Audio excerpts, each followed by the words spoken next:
তবে আমার পরে যদি নবী হওয়ার যোগ্যতা কারো মধ্যে থাকে, আমার কলিজার টুকরা সাহাবা ওমরের সেই যোগ্যতা আছে। প্রভু তুমি বলেছ রাসূল দেবে না, বলনি দেবে না ওমর, বলনি দেবে না হামজা তারি, খালিদ বিজয় সমর।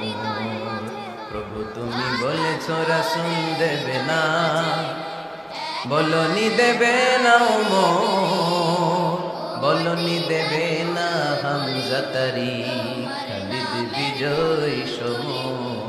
প্রভু তুমি বলেছ রাসূল দেবে না, ঠিক কি না? আল্লাহর হাবিব বললেন আমার পরে কোনো নবী নাই, আমার পরে কোনো রাসূল নাই, তবে আমার পরে যদি নবী হওয়ার যোগ্যতা কারো থাকে, ওমরের সেই যোগ্যতা আছে। সুবহানাল্লাহ। আল্লাহর হাবিব সাল্লাল্লাহু আলাইহি ওয়াসাল্লামের জামানায় এক